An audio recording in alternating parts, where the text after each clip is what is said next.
హల్లెలూయా. అన్నిటికంటే ముఖ్యమైనటువంటిది ఏంటంటే చురుకుగా నుండుట గొప్ప భాగ్యము. ఎవరైతే చురుగ్గా ఉంటారో వాళ్ళు చాలా భాగ్యవంతులుగా ఉంటారనమాట. సో మరి దీనికి ఏ విధమైనటువంటి ఖర్చు అవసరం లేదు. చురుకుగా ఉండటానికి మీకు ఏ విధమైనటువంటి ఖర్చు అవసరం లేదు. కాబట్టి ఎల్లప్పుడూ కూడా చురుకుగా, యాక్టివ్గా, ఆనందంగా, సంతోషంగా ఉండటానికి ప్రయత్నిద్దాం. హల్లెలూయా. సంతోష హృదయం అంట ముఖానికి అంటే ఈజీగా తెలిసిపోతుంది. ఇప్పుడు ఎంతమంది ముఖాలు తేటగా ఉన్నాయో, ఎంతమంది ముఖాలు నీట్గా ఉన్నాయో అంటే అర్థం ఏంటి, ఆటోమేటిక్గా వాళ్ళు సంతోషంగా ఉన్నారని. ఎంతమంది హృదయంలో బాధ ఉందో మీ పక్క వాళ్ళు ముఖం చూసి మీరు చెప్పే ఈజీగానే. ఒకసారి చూడండి ఎంత తేటగా నీట్గా కనిపిస్తున్నాయో. ఖచ్చితంగా అలా కనపడుతుంటే వాళ్ళు హృదయంలో ఏముందంటండి, హృదయం నిండి ఉన్న దాన్ని బట్టి మనకి లోకంలో ఒక సామెత ఉండదు, face is index of mind కదా. కాబట్టి ఎప్పుడు కూడా నీ సమస్య ఏదైనా ఎటువంటిదైనా సరే మనకి ఆ సమస్యను పరిష్కరించే దేవుడు మాత్రం మారని దేవుడు. హల్లెలూయా. అందుకని సమస్యను బట్టి నువ్వు చింతించొద్దు, కానీ సమస్యను పరిష్కరించే దేవుని బట్టి నువ్వు సంతోషించాలి. ఆమేన్, ఆమేన్. నేను ఇప్పుడు ఒక మాట చెప్తాను. గతంలో ఉన్న చోట నేను ఇప్పుడు లేను, ఇప్పుడున్న చోట నేను భవిష్యత్తులో ఉండను. మీరు కూడా చెప్పండి, మీరు ఇక్కడే ఉంటారండి. గతంలో ఉన్న చోట మేము లేము, ఇప్పుడున్న చోట మేము భవిష్యత్తులో ఉండము. హల్లెలూయా, హల్లెలూయా. మేము స్కూల్కి వెళ్ళే టైంలో మోడల్ అనమాట, ప్యాంటు ఎంత లూజ్ ఎడితే అంత గొప్ప అనమాట.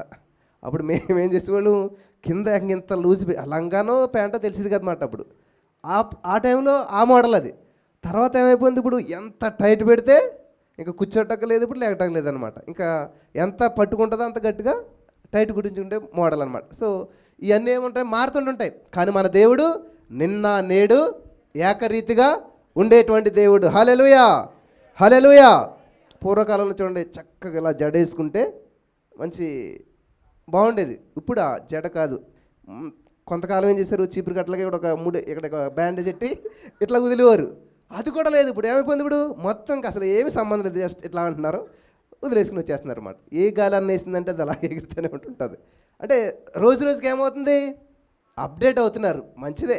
అందులో అప్డేట్ అయినటువంటి వారు ఇప్పుడు మరి దేవుని వాక్యంలో యోహాను 3:16 సండే స్కూల్లో చెప్పుంటారు.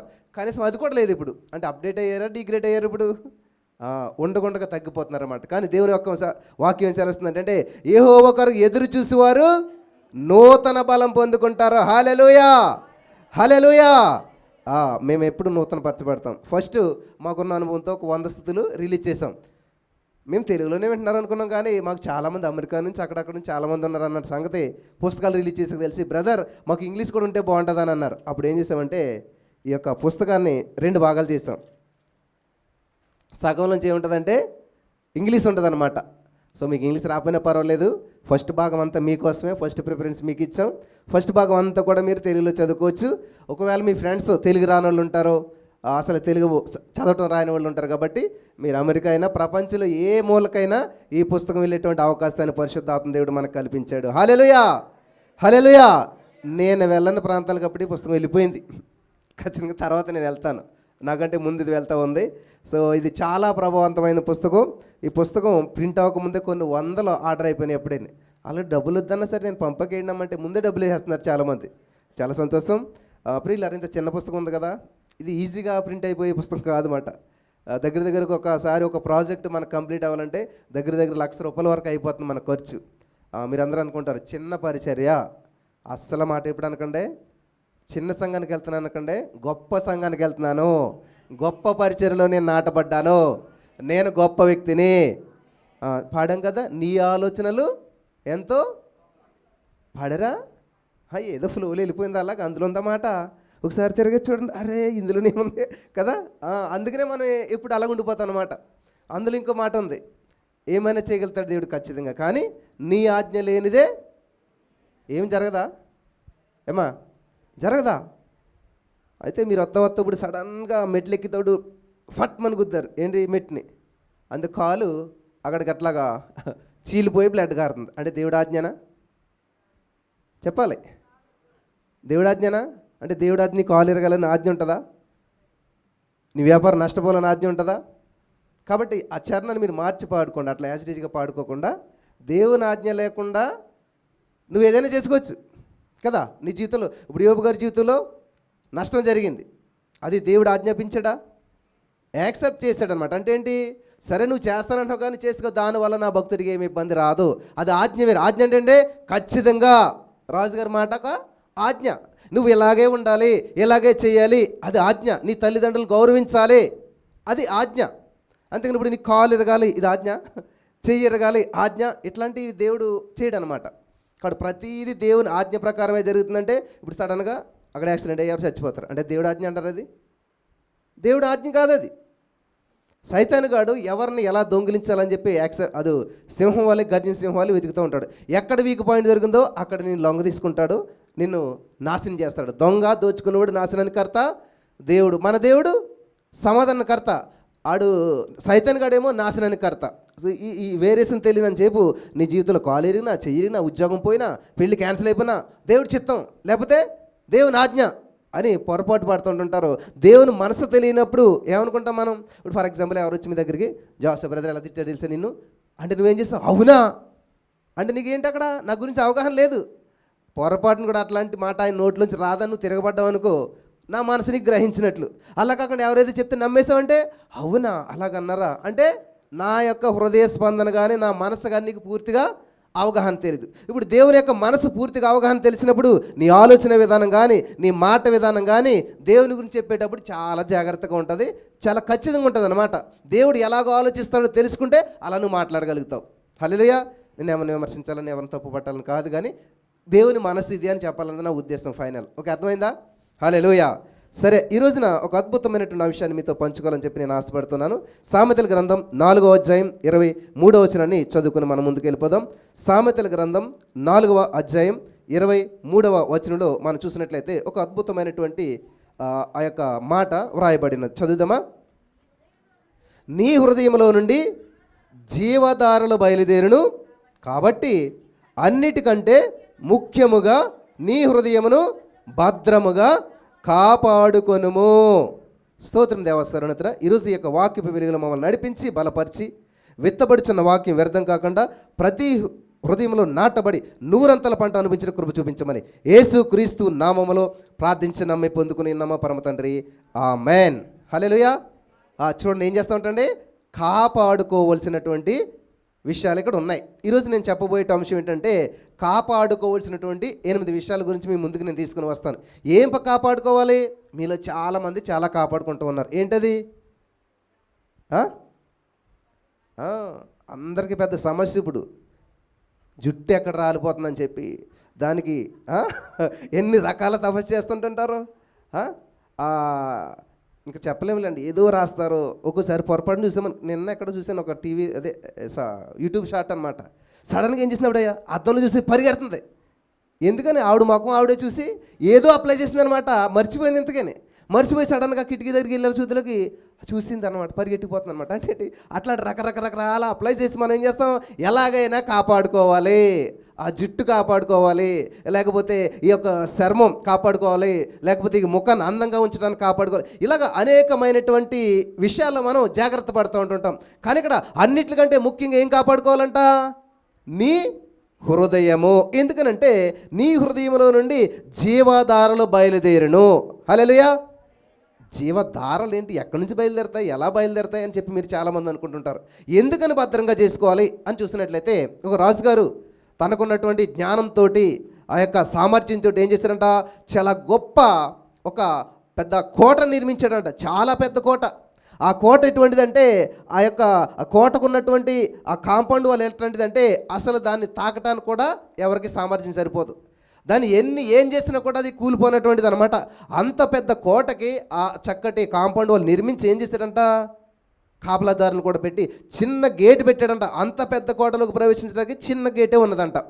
అయితే ఊహించిన రీతిలో ఏమైందంటే, ఆ కోటలోనికి శత్రువులు ప్రవేశించారంట. ఎలా ప్రవేశించుంటారంటారు అంటే, అంత పెద్ద కోట, అంత పెద్ద గోడలు, అంత పెద్ద కాంపౌండ్ వాళ్ళు ఉన్నప్పటికీ ఆ యొక్క చిన్న ద్వారం దగ్గర ఉన్నటువంటి ఆ యొక్క సెక్యూరిటీ వాళ్ళు ఏంటంటే బలహీనమైనటువంటి వారు, సరైనటువంటి వారు కాకపోవటం వల్ల ఆ కోటనే కాపాడుకోలేకపోయాడు రాజుగారు. అంత మంచి నిర్మాణం నిర్మించినప్పటికీ ఈ రోజున నీ జీవితం ఎంత గొప్పదైనా సరే ఏదో ఒక చిన్న బలహీనత నీ జీవితాన్ని సర్వనాశనం చేసేస్తుంది. ఏదో ఒక చిన్న పొరపాటు నీ జీవితాన్ని సర్వనాశనం చేసేస్తుంది. కాబట్టి మనలో ఏ బలహీనత ఉన్నదో దాన్ని ఏం చేయాలంటండి, సరి చేసుకోవాలి. సరి చేసేవాడు దేవుడు కదా, మన దేవుడు స్థిరపరిచే దేవుడు కదా. ఏం స్థిరపరచబడ్డాం? తెలుగులో మనం ఏమంటాం, సెటిల్ అయిపోయారు, ఇంగ్లీష్లో కదా. భలే సెటిల్ అయిపోయారండి వాళ్ళు. అంటే ఏంటి, భలే స్థిరపరచబడ్డారు. ఎక్కడ స్థిరపరచబడ్డారు? మంచి గవర్నమెంట్ జాబ్ వస్తేనో, లేకపోతే ఒక వెల్ సెటిల్ ఫ్యామిలీలోకి మన పిల్లల్ని పంపిస్తేనో, మంచిగా సెటిల్ అయిన వ్యక్తిని, ఉద్యోగంలో ఉన్న వ్యక్తిని నువ్వు చేసుకుంటేనో సెటిల్ అయిపోయారు, లైఫ్ సెటిల్ అయిపోయింది అనుకుంటుంటారు. అది కాదు సెటిల్మెంట్. అటువంటిది ఈ లోకంలో జీవించే జీవితానికి కాదు సెటిల్మెంట్ మనం చూసుకోవాల్సింది. అసలైన సెటిల్మెంట్ ఎక్కడుందంట? పరలోక రాజ్యంలో ఉంది. కాబట్టి నీ హృదయంలో నుండి జీవ జల ధారలు బయలుదేరిన కాబట్టి అన్నిటికంటే ముఖ్యంగా నీ హృదయాన్ని భద్రంగా కాపాడుకో. హల్లెలూయా, హల్లెలూయా. ఏం చేయాలంటండి? భద్రంగా కాపాడుకోవాలి.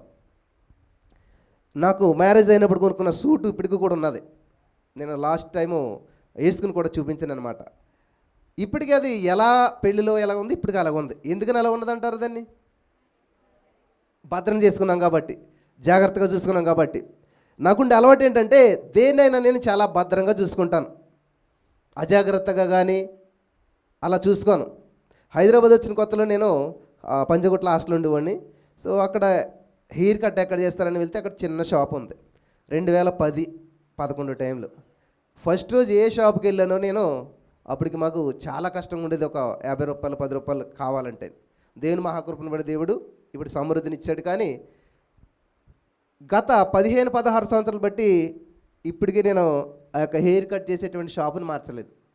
హల్లెలూయా. ఒకసారి నాకు బైకు పంచర్ అయిపోతే హాస్టల్ నుంచి తొలగించుకుంటూ వెళ్తుంటే ఒక చెట్టు పక్కన, ఒక చెట్టు కింద ఒక వ్యక్తి ఏం చేస్తున్నాడంటే ఆ యొక్క బైక్ పంచర్ వేస్తున్నాడు అనమాట. అరే అని వెళ్ళి నేను మాట్లాడి ఇట్లా అయిందనంటే వేసాడు, చక్కగా మాట్లాడాడు, సెట్ చేశాడు. మా ఊరి దగ్గర అనే విషయం తెలిసింది. దగ్గరగా ఇప్పటికి నేను ఇంచుమించు 3 బళ్ళు పైకి మార్చాను. ఎన్ని చేసినా కానీ ఆ మెకానిక్ని మాత్రం ఇప్పటికి మార్చలేదు. నేను అదే చెట్టు కింద రిపేర్ చేస్తాను ఇప్పటికి 16 సంవత్సరాలు బట్టి. సో దీన్ని బట్టి మీకు అర్థమై ఉంటుంటుంది. ఏదైనా ఒక విషయం నేను పట్టుకున్నట్లయితే, ఏదైనా ఒక విషయంలో నేను మరి ముందుకెళ్తున్నట్లయితే సాధారణంగా దాని నుంచి నేను తప్పిపోను. హల్లెలూయా. అందుకే దేవునికి నేనంటే ఇష్టం. కాబట్టి నాకు ఏం చేస్తారంటే ఏదైనా పనిని అప్పచెప్పాడంటే సాధారణంగా దాని నుంచి పక్క వెళ్ళిపోవటం కానీ, చిరాకు పడిపోవటం కానీ, తొందరపడిపోవటం కానీ, అజాగ్రత్తగా చేయటం కానీ, ఆలస్యంగా చేయటం కానీ ఎప్పుడు కూడా జరగనటువంటిది. హల్లెలూయా. తన పనిలో నిపుణత కలిగిన వాడు ఐశ్వర్యవంతుడు అవుతాడంట, గొప్పవాడు అవుతాడంట, నాయకుడు అవుతాడంట. తన పనిలో నిపుణత గలవాడు అలుపులు ఎదుటి కాదంట, గొప్పవారి ఎదుట, రాజుల ఎదుట నిలబడతాడంట. హల్లెలూయా, హల్లెలూయా. నాకు చాలా ఆశ్చర్యం అనిపిస్తుంది అనమాట. కొంతమంది ఫోన్ చేసి, బ్రదర్ మేము వెళ్ళి చిన్న కూడిక అనుకుంటాం. అది నేనైతే ఒక మాట చెప్తాను, చిన్న కూడిక అనే మాట అనొద్దు. గృహ కూడిక చిన్న కూడిక అనుకుంటారు చాలామంది. గృహ కూడిక గొప్ప కూడిక. హల్లెలూయా, హల్లెలూయా. అట్లా ఒక గృహ కూడిక జరుగుతుంటే ఎవరో ఫోన్ చేస్తారు, బ్రదర్ మిమ్మల్ని కలాలని. వచ్చిన తర్వాత తీరా చూస్తే ఎవరు అనుకుంటున్నారు? ఎంఆర్ఓ గారు అంట. చూసారు, మన అదే వాళ్ళని కలాలంటే ఎక్కడ కుదురుతుంది అసలని? ఒకవేళ మనం నిజంగా అలా చదువుకోవాలంటే ఎంత అవుతుంది అసలని? నువ్వు ఎప్పుడైతే దేవునికి లోబడుతూ ఉన్నావో, నేను అదే నమ్ముతాను. 23 కీర్తన 1 వచ్చినండి. అరే మళ్ళీ బైబిల్ చూస్తారండి. యెహోవా నా కాపరే. హల్లెలూయా. చూడండి, యెహోవా నా కాపరంటే మీకు పెద్దగా అర్థం అవ్వదు. ఫర్ ఎగ్జాంపుల్, ప్రధానమంత్రి మా నాన్నగారు. అయ్యి బాబోయ్, ఇంకా అంతే. అందరు చూపులు ఇలా చూస్తారనమాట. ప్రధానమంత్రి మీ నాన్నగారా అంటే ఏంటి అర్థం? ఇంకా ఆయనకు ఆటోమేటిక్గా అందరూ ఏం చేస్తారు? అర్థమవుతుందా? ఎవరైనా సరే వాడు చదివాడా లేదా వాడికి ఏం అవసరం లేదు. ఇంకా ఎప్పుడైతే వీళ్ళు నాన్నెవరో వీళ్ళు తెలిసిందో అందరూ లోబడిపోతారు. మరి యెహోవా నా కాపరంటే అర్థం ఏంటి?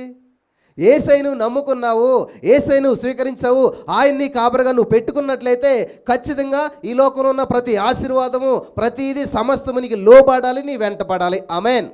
నువ్వు వెతుక్కోవాల్సిన అవసరం లేదు, నువ్వు వెంట పడవలసిన అవసరం లేదు. ఇది నా ఎక్స్పీరియన్స్ చెప్తున్నాను అనమాట. నేను అంతా కూడా చాలామంది అంటారు, మన వైజాగ్ ఆల్నెట్లో జరిగితే అసలు కానుకలు ఒక సమయం పెట్టలేదు అక్కడ అన్నారు. ఎవరు ఇలా చేస్తే ఎలాగ అసలేని? నిజమే, చేయాలి, మంచిదే. కానీ కొన్ని పరిస్థితులు వాళ్ళు అనుకూలించలేదు. మరి ఎలా జరుగుతుంది ఇదంతా కూడాను? నేను అదే చెప్తాను ఎప్పుడు కూడాను, కృపాక్షేమములు నా వెంట వస్తాయి. హల్లెలూయా. వడ్డించే వాళ్ళు మనోళ్ళు అయితేనంట. ఇప్పుడు చూడండి, నేను ఎక్కడ మూల కూర్చున్నాను, మంచిగా మీరు ఏదైనా తెచ్చారనుకోండి, ఎక్కడ ఉన్నాడు బ్రదర్, ఏ పక్కన ఉన్నాడు, వెతుకుని వస్తారు లేదా? మనవాళ్ళు కాబట్టి అది నేను తెలియదు అనుకోండి ఎవరికైనా, అక్కడ కనపడ్డ వాళ్ళకి పెట్టేసి వెళ్ళిపోతారు. కాబట్టి నేనేమనుకుంటానంటే అందరూ మనవాళ్ళే. హల్లెలూయా, హల్లెలూయా.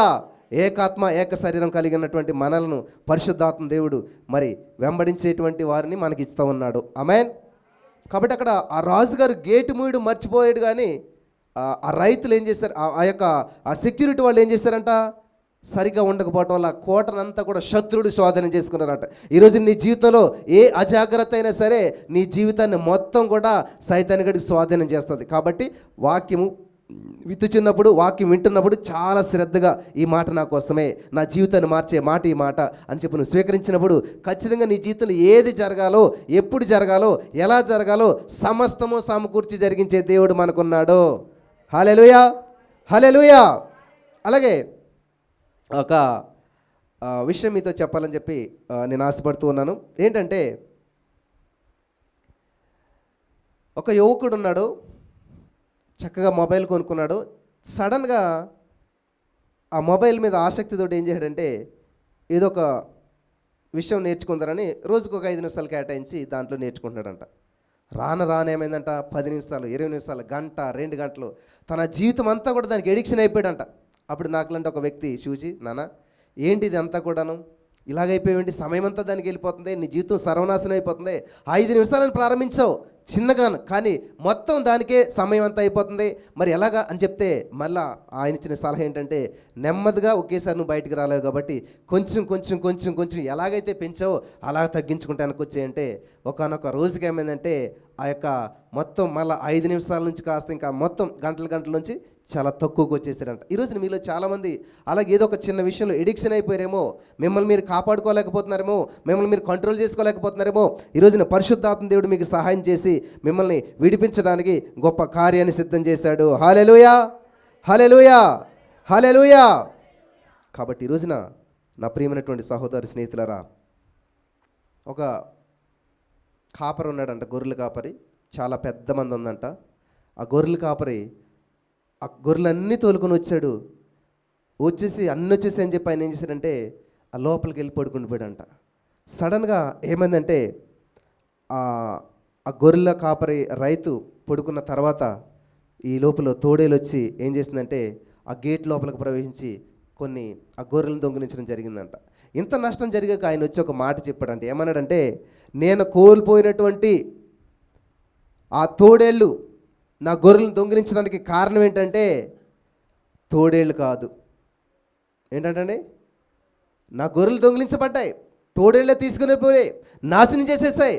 కానీ ఇలాగా నా గేటు లోపలికి వచ్చి, ఆ తోడేళ్ళు లోపలికి వచ్చి ఇక్కడ నా గొర్రెలన్నింటినీ దొంగిలించడానికి కారణం ఏంటంటే తోడేళ్ళు లోపం కాదు, నేను గేటును కాపాడుకోపోవటం వల్ల. హల్లెలూయా. నేను గేటును కాపాడలేకపోయాను, గేటును మూసుకోలేకపోయాను, గేటును భద్రంగా చేసుకోలేకపోయాను. అదే నేను గేట్ చెక్ చేసుకుని ఉంటే, ఆ గేటుని సరి చేసుకుని ఉంటే నాది ఒక్క గొర్రె కూడా మిస్ అయ్యేది కాదు. హల్లెలూయా. మరి ఈ రోజున ఈ మాటలు వింటున్నటువంటి మీలో చాలామంది జీవితాల్లో ఇటువంటి కార్యాలు జరుగుతూ ఉన్నాయి. నష్టం జరిగింది, కష్టం జరిగింది, లాస్ పోయారు, నష్టపోయారు. అయినా సరే దేవుడు ఇంకొక అవకాశం మీకు ఇస్తూ ఉన్నాడు. ఈ రోజున ఒక 8 విషయాలు మీతో పంచుకుంటాను, చాలా జాగ్రత్తగా వినాలని ప్రభు పేరట మనం చేస్తున్నాను. ఆదికాండం 9వ అధ్యాయం 20 నుంచి 25 వచనాలు మీరు చదివినట్లయితే నోవహు గారి గురించి అక్కడ ఒక అద్భుతమైన విషయం రాయబడింది. మరి నోవహు అంట చాలా నీతిమంతుడిగా, చాలా యథార్థవంతుడిగా దేవుని యొక్క సన్నిధిలో కొనసాగుతూ ఉన్నాడు. ఆదికాండం 6:9 ప్రకారం నీతిపరుడు, నిందారహితుడు అయినటువంటి యోహాను గారు కొంత మరి దేవుని యొక్క కృపలో వర్ధిల్లుతూ వచ్చాడు. జలప్రళయం వచ్చి భూ ప్రపంచం మీద ఉన్న ప్రజలందరూ పోయినా కానీ నోవహు కుటుంబం మాత్రమే మిగిలింది. ఎంతమంది అండి? ఎంతమంది? అయ్యో, 6, 8 ఇంకా నెంబర్లు చెప్తారా? నేను ఈరోజు చెప్పబోయే వాక్యంలో కూడా ఎన్ని అంశాలు ఉన్నాయి? 8. ఎలాగ 8? నోవహు భార్య. నోవహుకి ఎంతమంది కొడుకులు? 3 కొడుకులు. 3కి పెళ్ళి అయిపోయింది, 3 భార్యలు. అలా 3, ఇలా 3, 6, వీళ్ళు 2, 8. అంటే 4 ఆడళ్ళు, 4 మగోళ్ళు. అసలే ఆదాము తర్వాత సృష్టి అంతా నాశనం అయిపోయిన తర్వాత మళ్ళా ఎంతమందితో సృష్టి ప్రారంభించబడింది? 8. హల్లెలూయా, ఈరోజు 8 విషయాలు మనం చాలా ప్రాముఖ్యంగా నేర్చుకోబోతున్నాం. ఇక్కడ మనం గమనించినట్లయితే అలా కాపాడబడినటువంటి నోవహు ఎందుకు కాపాడబడ్డాడు చూడండి. ఇక్కడ 6:9 ప్రకారం మనకి ఏంటంటే నీతిపరుడు నిందారహితుడు. హల్లెలూయా, హల్లెలూయా. నీతిమంతుడిగా జీవించాడు కాబట్టి తన చేయగలిగింది దేవుడిచ్చిన నీతిని కాపాడుకోవటం. అలా జీవించాడు కాబట్టి ఏమైందంటే ఒక అద్భుతమైన కార్యం చూడగలిగాడు. హల్లెలూయా. భూప్రపంచం మీద ఉన్న ప్రజలంతా నాశనమైన కానీ ఆ నీతిపరుడుగా నిందారహితుడిగా జీవించాడు కాబట్టి దేవుడు అతను ఏం చేశాడంటే కాపాడాడు. కాపాడిన తర్వాత ఇదే చాలామందికి వచ్చినటువంటి సమస్య. దేవుడు మిమ్మల్ని దీవిస్తాడో ఆశీర్వదిస్తాడో, మీ జీవితంలో సమస్య నుంచి విడిపిస్తాడో, ఏమీ లేని స్థితిలో నుంచి ఉన్నత పరిస్థితులకు నడిపిస్తాడో, నీ జీవితంలో ఏదో జరగని దాన్ని దేవుడు అద్భుతంగా జరిగిస్తాడో. ఓకే, ఒక సాక్ష్యం చెప్తారు. అదే చేశాడు ఇక్కడ ఆయన. నోవహు ఎప్పుడైతే దేవుడు కాచి కాపాడి ఆ యొక్క ఓడలోంచి బయటికి రప్పించాడో, బయటకు వచ్చిన వెంటనే బలిపీఠం కట్టించాడు, దేవుని స్తుతించాడు, దేవుని మహింపరిచాడు, దేవుని కనపరిచాడు. హల్లెలూయా. ఇంతవరకు మీరు అందరూ చేసే పని కామనే. తర్వాత కూడా నోవహులాగా చాలామంది చేస్తారు. ఏం చేయడంట, చక్కటి విస్తారమైనటువంటి భూ ప్రపంచం కనిపించింది, పొలం కనిపించింది. వెంటనే ఏం చేశారంట, ఆయన ఒక తోట వేసాడు. ఏంటది? అయ్యో, నోవహు వేసిన తోట అండి, చదవలేదు, 5 వచనాలే కదా. ద్రాక్ష తోట వేసాడంట. ద్రాక్ష తోట వేసాడు, విస్తారమైన పంట పండుతుంది, నష్టం లేదు, ఎవరు ఏమీ లేదు. మరి ఏం చేస్తాడు, పంట అంతా సమృద్ధిగా పండాక ద్రాక్ష తోటలో ఉన్నటువంటి ద్రాక్షకాయల నుంచి ఏమొస్తుంది ఏంటమ్మా? ద్రాక్ష రసం. చూడండి, ఈరోజున మనం పెరుగు కరడు తెచ్చుకున్నాం, తినకుండా పొద్దురుగు తెచ్చి ఏమైపోతుంది, పులిసిపోతుంది, పుల్లగా అవుతుంది. అర్థమవుతుందా? చూడండి, మ్యాంగో పచ్చుకున్నప్పుడు ఎలాగుంటుంది, పుల్లగా ఉంటుంది. అదే ముగ్గిపోతే మారిపోతుంటుంది. అంటే కాలంతో పాటు కొన్ని మారిపోతుంటాయి.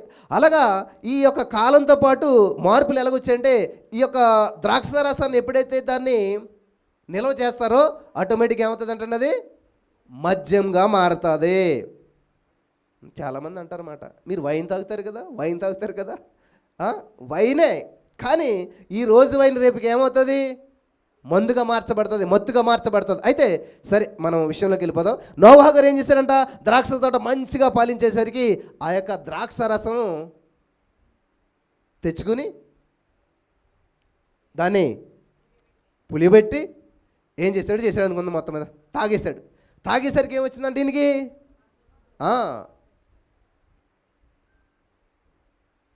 ఈ యొక్క త్రాగుబోతనం అనేటువంటిది ఏం చేస్తుందంటే మనిషి విచక్షణను కోల్పోయేలాగా చేస్తుంది.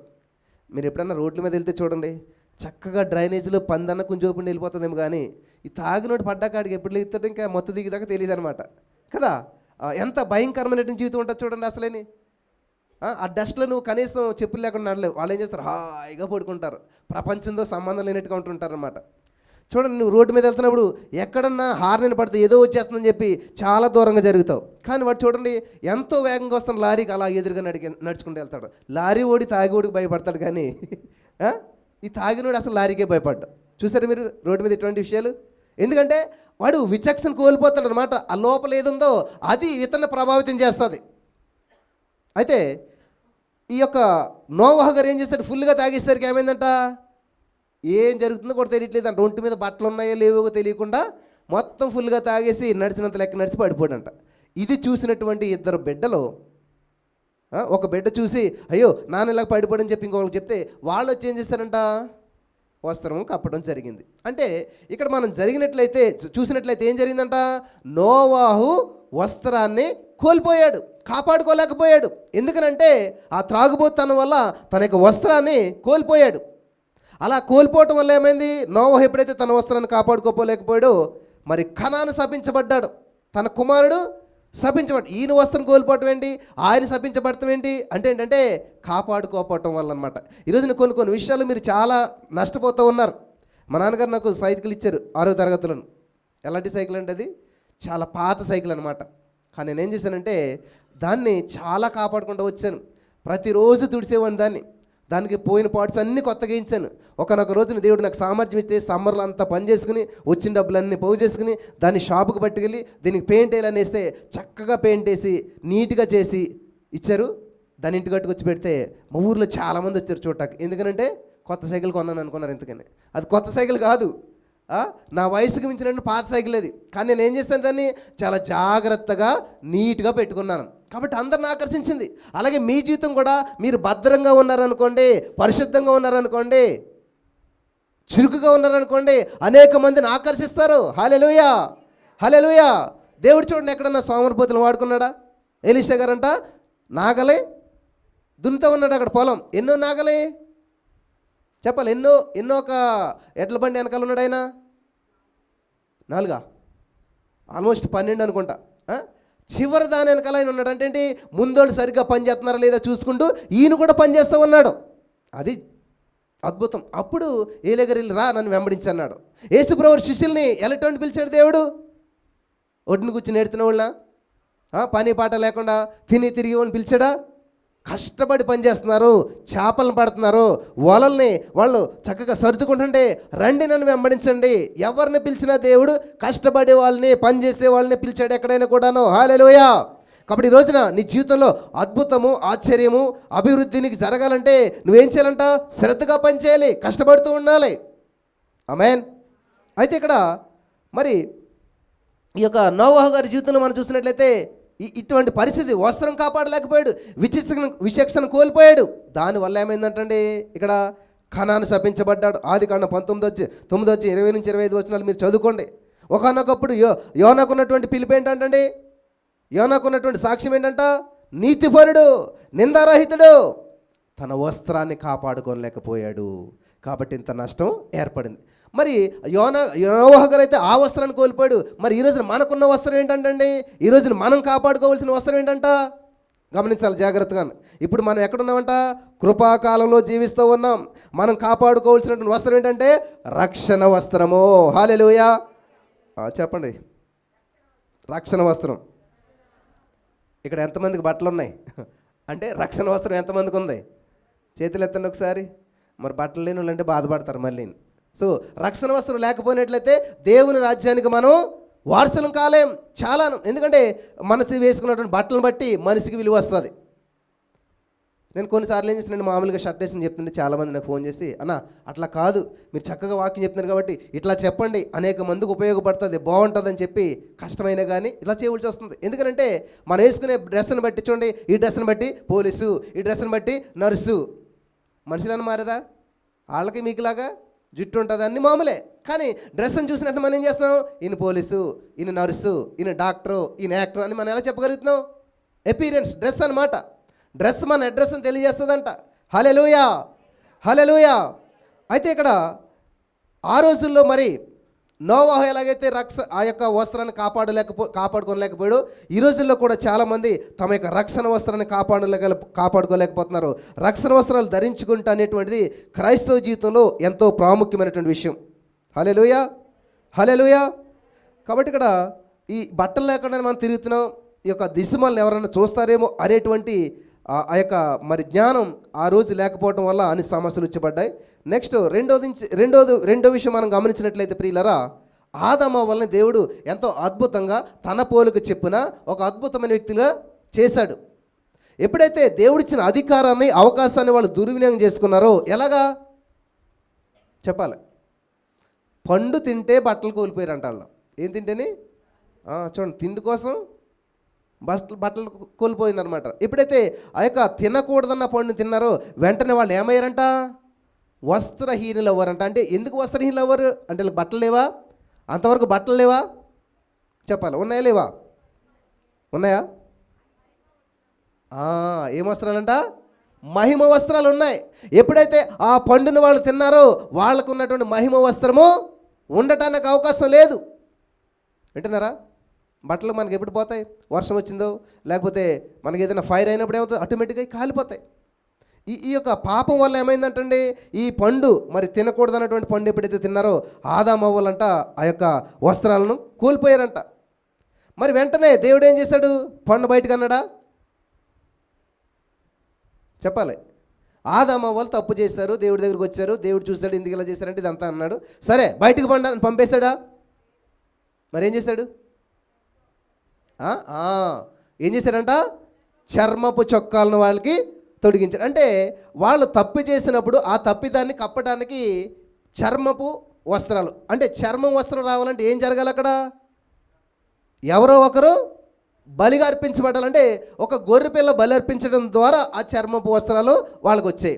ఆ రోజు ఆదాము వాళ్ళకి చర్మ వస్త్రాలు అలాగ వస్తే, మరి ఈ రోజున మనకి ఈ రక్షణ వస్త్రము ఈ యొక్క మరి ఈ వస్త్రాలు ఎలాగొచ్చాయంటండి? కల్వరిగిరిలో దేవుని గొర్రెపిల్ల చేసినటువంటి త్యాగం ద్వారా ఈరోజు మనందరికీ కూడా మన పాపాలు కప్పివేయబడ్డాయి, మన పాపాలు తీసివేయబడి రక్షణ వస్త్రాన్ని మనం ధరించుకుని ఉన్నాము. హల్లెలూయా, హల్లెలూయా. మన కృపాకాలంలో ఉన్నాం కాబట్టి ఈ రక్షణ వస్త్రాలు, నీతి వస్త్రాలు, నీతి అనేటువంటి పైబట్ట యెషయా గ్రంథం 61:10 ప్రకారం దేవుడు మనకు ధరింపజేసి ఉన్నాడు. హల్లెలూయా, హల్లెలూయా. నా ప్రియమైనటువంటి సహోదరి స్నేహితులారా, ఈ యొక్క మరి ప్రశస్తమైనటువంటి ఆత్మ సంబంధమైన వస్త్రాలని మనం ఏం చేయాలంట? అపవిత్రపరచబడకుండా కాపాడుకోవాలి. చూడండి, తెల్ల బట్టలు ఎందుకు వేసుకుంటారు అసలని? కరెక్టే, రాజకీయ నాయకులు కూడా వేసుకుంటారు. మరి వాళ్ళ ఏం పరిస్థితి ఉంటుంది? తెల్ల బట్టలు ఎందుకు వేసుకుంటారు? చూడండి, మామూలు బట్టలు వేసుకున్నప్పుడు మనం ఎలాగైనా అక్కడ డస్ట్ ఉన్న పెద్దగా పట్టించుకుని కూర్చుంటాం. అదే తెల్ల బట్టలు వేసుకున్నారనుకోండి, ఎక్కడన్నా చిన్న డస్ట్ ఉన్నా, చిన్న లోపం ఉన్నా ఏం చేస్తారు? కేర్ఫుల్గా జాగ్రత్తగా ఉంటారు. ఎందుకంటే చిన్న మచ్చపడ్డ కూడా కనబడుతుంది. అర్థమవుతుందా? చిన్న లోపం ఉన్నా కూడా కనిపిస్తుంది ఈ తెల్లని వస్త్రంలోను. అందుకని చాలా కేర్ఫుల్గా ఉండాలి, చాలా భద్రంగా ఉండాలి. హల్లెలూయా. ఆ తెల్ల బట్టలు తెల్లగా మెయింటైన్ చేశారంటే ఎలాగుంటుంది చూసి వాళ్ళందరికీ. ఇంటర్మీడియట్లో నేను కూడా ఒక వైట్ షర్ట్ కొనిపించుకుని చక్కగా స్టిచ్ చేయించుకున్నాను అనమాట. దాన్ని నేనే వాష్ చేసుకునేవాడిని, నేనే ఐరన్ చేసుకునేవాడిని. దానికి మా అమ్మగారు బ్లూ పెట్టాలని చెప్పారన్నమాట. పెడితే నేను కాలేజీకి వెళ్ళి అందరికీ అలా నాడు మోసే గారి ముఖాన్ని చూస్తే ఎలాగైతే చూడలేకపోయేవారో అట్లాగా చేసుకునేవాడిని మాట. నేను అంటే కాపాడుకోవడం గురించి నేను చెప్తున్నాను. ఎక్కడా కూడా ఇంత మడత లేకుండా నీట్గా పోనీ. మాకు ఐరన్ బాక్స్ ఉంది అప్పుడు లేదు. అప్పుడు పెళ్ళిళ్ళు ఏం చేసేవారంటే కాళ్ళు కడగటానికి ఏదో ఇత్తడి చెంబులు వాడేవారు. అట్లాంటి చెంబు మా ఇంట్లో ఉంది, ఎక్కడ వచ్చిందో నాకు తెలియదు. దాన్ని పట్టుకోవాలంటే కాలుతుంది కాబట్టి మళ్ళీ ఒక తాటి చెట్టు దగ్గరికి వెళ్ళి ఆ తాటికారం దాన్ని కోసుకొచ్చి దాన్ని చుట్టూ కట్టి దాంట్లో నిప్పులేసి, అయ్యో ఎన్ని పాటలు అనుకుంటున్నారు అప్పుడు బట్టలు ఇస్త్రీ వేసుకోవాలంటేనే. ఇప్పుడు ఏముంది, ఇప్పుడు ఎట్లా అంటే చాలు సట్టు అంతే, అట్లా స్మూత్గా అయిపోతుంది. ఇలా వేసుకుని వచ్చేస్తాం 2 నిమిషాలు కదా. అట్లాగా నేను దాన్ని భద్రం చేసుకునేవాడిని, ఎక్కడ చిన్న మచ్చపడకుండా. నేను కూడా అప్పుడు చెప్పులు కొనుక్కున్నమాట. ఎంత 150 ఎంత చెప్పులు ఏం చేసేవాడిని, దానికి పాలిష్ పెట్టి నీట్గా పెట్టి ఎక్కడైతే అడుగు పెడతామో అక్కడ మాత్రమే డస్ట్ అంటుకోవాలి దానికి, ఇంకెక్కడా కూడా దాని మీద డస్ట్ అంటకూడదు. హల్లెలూయా. దేవుడు చూసాడు ఇవన్నీ కూడా. సైకిల్ వేసుకునే వాళ్ళ సైకిల్కి మీరు గమనించలేదు, 3 బటన్స్ ఉంటాయి, పక్కన ఒకటి, మధ్యలో ఒకటి, ఇటు ఒకటి. ఆ సైకిల్కి ఫుల్గా గాలి కొడితే సెంటర్లో మాత్రమే ఆనిది మాట టైర్ అంతా కూడా. సో ఆ సైకిల్ టైర్ నీట్గా కనపడాలంటే మంచి కాటన్ క్లాత్ పెట్టి దాన్ని అంతా తోమితే నీట్గా భద్రంగా అయ్యేదన్నమాట. ఎంత బ్లాక్ ఉంటే అంత పర్ఫెక్ట్ అనమాట. అట్లా రోడ్డు మీద వెళ్తుంటే ఆ సైకిల్ టైర్ సెంటర్లో మాత్రమే డస్ట్ అయ్యేది అనమాట. చూడండి నేను ఎంత భద్రంగా తీసుకున్నాను. కొంతమంది సైకిల్కి వెనకాల టైర్లు ఎన్ని వస్తువులు ఉంటాయి, వెనకాల చక్రానికి తెలియదు అసలు. సైకిల్ తొక్కున వాళ్ళు లేరేమో ఇక్కడ ఎవరన్నా. సైకిల్ వెనకాల చక్రానికి ఎన్ని వస్తువులు ఉంటాయి? 40. ముందు ఎన్ని వస్తువులు ఉంటాయి? 32, అంటే 72 ఉంటాయన్నమాట మొత్తానికి. ప్రతి ఓసుని రోజుకి 3 సార్లు తుడిచేవాడిని నేను. దేవుడు ఊరికినే నన్ను తీసుకొచ్చి ఇక్కడ పెట్టలేదనమాట. ప్రతి విషయంలో చాలా శ్రద్ధగా ఉండేవాడు అనమాట. ఎన్ని సంవత్సరాలు నేను అక్కడ ఉన్నానో, నేను ఊర్లో ఉన్నాను సేపు నాది సైకిల్ బాగుందనుకోండి, ఇప్పుడు అది పాడైపోయింది, వేరే వాళ్ళకి ఇచ్చేయటం వల్ల, మా అన్నకి ఇచ్చేసాను. ఇంకా అది దాన్ని అలా మెయింటైన్ చేయకపోవడం వల్ల పాడైపోయింది. చూడండి, ఇల్లు కడతాం గొప్పతనం కాదు, కానీ దాన్ని మెయింటైన్ చేయటం చాలా గొప్ప విషయం అనమాట. హల్లెలూయా. అలాగే ఒక రిలేషన్షిప్ కానీ, ఒక భార్యాభర్తల సంబంధం కానీ, ఒక చర్చ్ కానీ, ఒక సంఘ సభ్యులు కానీ, ఏదైనా సరే ఒకరితో రిలేషన్ అనేటువంటిది ఈజీగా కలిపేసుకుంటాం మనం కదా. పెళ్ళి అంతా ఒక రోజులు 3 రోజులు అయిపోతుంది, పెళ్లి చేస్తారు, తర్వాత ఎవరి మట్టుకు వాళ్ళు వెళ్ళిపోతారు. అదే సంబంధం, అదే కాపురం, అదే జీవితం నిండు 100 ఏళ్ళు అంటారు. నిండు 100 ఏళ్ళు కాదు, నిండు 100 ఏళ్ళు ఏంటి, 120 నిండుగా పూర్తి సంవత్సరం అనమాట. మరి 100 కట్ చేస్తే నిండు ఎలాగవుతుంది? దేవుడిచ్చిన ఆయుసు 120 సంవత్సరాలు. అంతకాలం నువ్వు కూడా పర్ఫెక్ట్గా ఉండాలంటే ఏం చేయాలి? దాన్ని భద్రంగా కాపాడుకోవాలి. హల్లెలూయా. దాడులు జరుగుతాయి, ఎదురుజాడులు జరుగుతాయి, అన్నట్లని తట్టుకొని నిలబడి కాపాడుకోవాలన్నమాట. హల్లెలూయా. అలాగే ఇక్కడ నోవహు కోల్పోయినటువంటి వస్త్రాన్ని, మహిమ వస్త్రాన్ని ధరింపజేయడానికి దేవుడు ఏం చేశాడంట, ఒక జంతువుని అక్కడ బలి చేసి రక్షణ, అదే ఏమంటారు, చర్మ వస్త్రాలు ఇచ్చాడు. అలాగే మనకి కూడా దేవుడు ఈ రోజున మహిమ వస్త్రాలు ఇచ్చి ఉన్నాడు. కాబట్టి ఈ యొక్క దేవుని సంబంధమైనటువంటి ఆత్మ సంబంధమైన వస్త్రాలు అపవిత్రత పరచకుండా చూసుకోవాలి. ప్రకటన 3:4 ప్రకారం దొంగలు దోచుకోకుండా జాగ్రత్తగా పడాలి. లూకా సువార్త 10:39 ప్రకారం మరి యెరూషలేములో నిలిచి ఉండవలను కానీ యెరికోకు దిగి వెళ్ళకూడదు. హల్లెలూయా. యెరూషలేములో క్షేమం ఉంది, భద్రత ఉంది. యెరూషలేము నుంచి ఒక వ్యక్తి యెరికోకి వెళ్తా ఉన్నాడంట, క్షేమం నుంచి ఒక వ్యక్తి రిస్క్లోకి వెళ్తా ఉన్నాడంట, భద్రత నుంచి ఒక వ్యక్తి మరి ప్రతికూల పరిస్థితిలోకి వెళ్తూ ఉన్నాడంట. ఈ రోజున చాలామంది యేసుప్రభువుని నమ్ముకున్నారు, రక్షణ పొందారు, బాప్తిస్మాలు పొందారు, కానీ జీవితంలో చాలా నష్టపోతూ ఉన్నారు, చాలా కోల్పోతూ ఉన్నారు. ఎందుకనంటే మీకు ఇవ్వబడిన దాన్ని కాపాడుకోవట్లేదు. మనం నీతిమంతులమా కాదా? అది ఎంత డౌటు.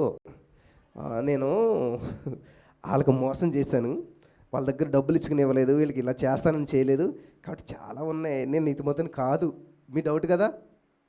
మరి ఎలాగవుతారు నీతిమంతులు? ఎలాగమ్మా? ఒక ఆవిడ ఫోన్ చేసింది, బ్రదర్ నాకు ఆడపిల్లలు పుట్టారు, ఆడపిల్లలు మా ఆయన చూస్తే లేడు, కానీ నేను నమ్ముతున్నాను ఖచ్చితంగా మా పిల్లలకు మంచి సంబంధాలు వచ్చి పెళ్ళి అవుతాయని. ఏమా అన్నాను, మేము ఎవరికి అన్యాయం చేయలేదు, మేము నీతిగా జీవిస్తున్నాం. ఓహో, నువ్వు జీవించిన దాన్ని బట్టి వచ్చే నీతి వల్ల అయితే నీ పిల్లలకి ఏమీ జరగదు, కానీ నువ్వు సంపాదించే వచ్చేటువంటిది కాదు నీతి.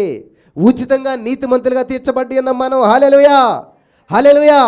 కాబట్టి మనం నీతిమంతులు ఎలాగమేమంటే దేవుని కృప ద్వారా ఆయన నీతిమంతుడు కాబట్టి మనం ఆయన బిడ్డలంగా స్వీకరించబడ్డాం కాబట్టి ఆ నీతి మనకి ఆపాదించబడింది. అంటే ఇప్పుడు నేను కోట్ ఎలాగైతే తీసుకున్నానో షూటు, అలాగే దేవుడు ఏం చేశాడు, నీతితో మనల్ని కప్పాడు. మనం ఏం చేయాలి, దీన్ని జాగ్రత్తగా కాపాడుకోవాలి. హల్లెలూయా. నీతిమంతులు కదా, నీతిమంతులే, కానీ మీరు చేసిన దానము, ధర్మము, ప్రార్థన, పుణ్యము ఈ కార్యాలను బట్టి నీతిమంతులు కాదు. దేవుడు ఉచితంగా నీతి అనే వస్త్రాన్ని మనకి ధరింపచేయటం వల్ల మనం నీతిమంతులుగా మార్చబడ్డాం. మరి ఇప్పుడు మన పని ఏంటంట, ఆ నీతిని మనం కాపాడుకోవాలి. హల్లెలూయా. నేను నీతిమంతుణ్ణి. మీకు ఉద్యోగం లేదు, ఇప్పుడు ఇదిగో 2 లక్షలు ఇస్తే అక్కడ సెంట్రల్ గవర్నమెంట్ జాబ్ అంట. అంటే ఏంటి, వాళ్ళ పేడ నీళ్ళు చేతిలో పట్టుకుని నీ దగ్గర నీకు ఎదురుగా నుంచున్నారు. ఇప్పుడు అంటే నువ్వు మంచి వైట్ షూట్ వేసుకుని ఉన్నావు, అప్పుడు ఏం చేస్తావు, అయ్యిండని మీదకి వెళ్తారా? అమ్మో ఇలాగ వెళ్ళామంటే నీళ్ళు మీద పడ్డాయి నా డ్రెస్ మొత్తం అని ఏం చేస్తావు, జాగ్రత్తగా తప్పించుకుని వెళ్ళిపోతే నీ వస్త్రం పాడవదు. అంటే నువ్వు నీతిగా జీవిస్తూ ఉన్నావు, దేవుని కనెక్ట్ అయ్యావు, దేవుని సన్నిధికి వెళ్తూ ఉన్నావు, చక్కగా ప్రార్థన చేస్తూ ఉన్నావు, వర్తిల్తూ ఉన్నావు. ఇట్లాంటప్పుడు నీకు సైడ్ ట్రాక్ తప్పించడానికి అనేక మార్గాలు ఎదురవుతుంటుంటాయి నిన్ను పాడు చేయడానికి. కాబట్టి నువ్వేం చేయాలి, అన్నిటికంటే ముఖ్యంగా నీ హృదయాన్ని భద్రంగా కాపాడుకోవాలి. ఎందుకంటే హృదయం నిండి ఉన్న దాన్ని బట్టే నోరు. అలాగే మాట్లాడతారు కదా మీరు, అందుకని లోపల ఒకటి బయట ఒకటా.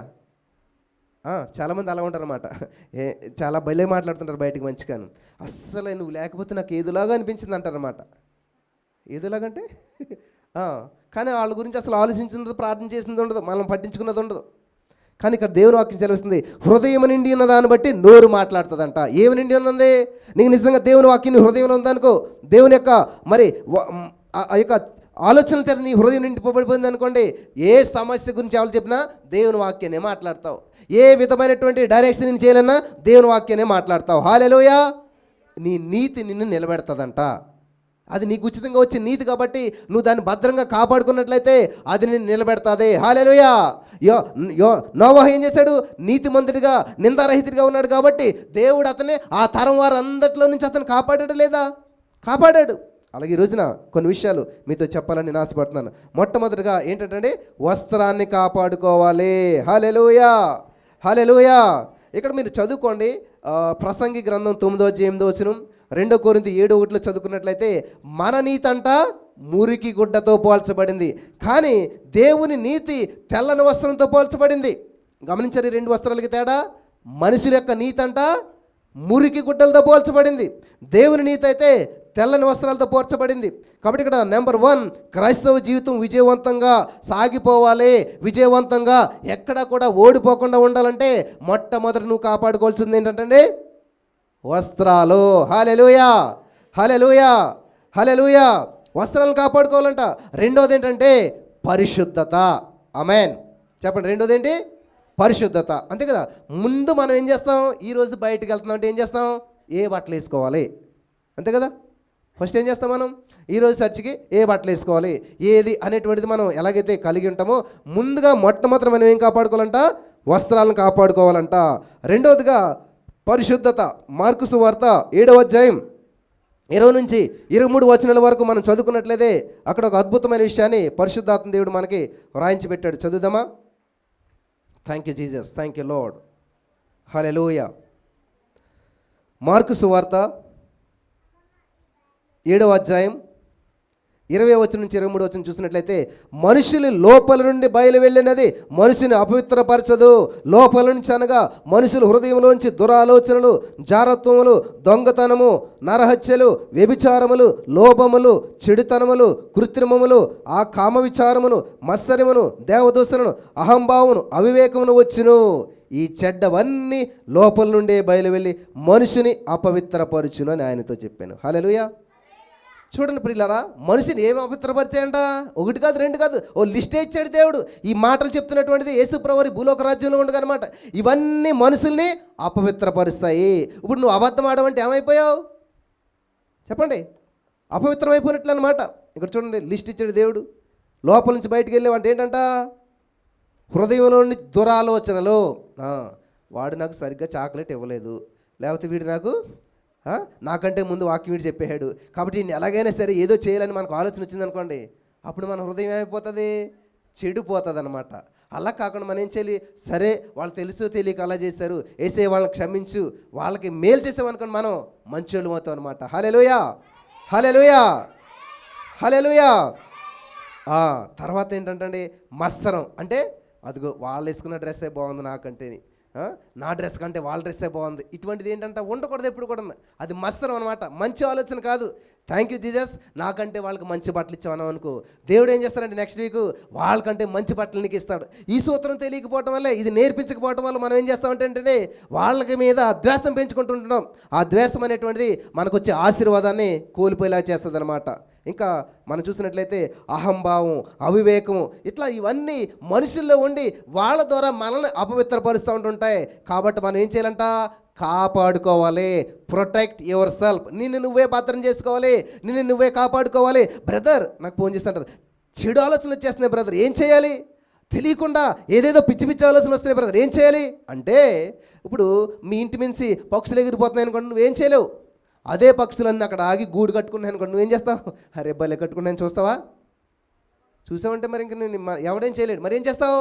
ఆ గూడు కట్టుకోకుండా వాటిని నువ్వు కర్రెచ్చుకుని తరిమేచ్చేట్లని. ఈరోజు నీకు ఆలోచనలు వస్తాయి, రాకమానవు. నీ మీద దాడి జరిగితే జరగమానదు, కానీ ఆ దాడికి నువ్వు లోనాకుండా ప్రొటెక్ట్ చేసుకోవాలి. హల్లెలూయా. నిన్ను నువ్వే భద్రం చేసుకోవాలి, నిన్ను నువ్వే కాపాడుకోవాలి. ఆమేన్, ఆమేన్, హల్లెలూయా.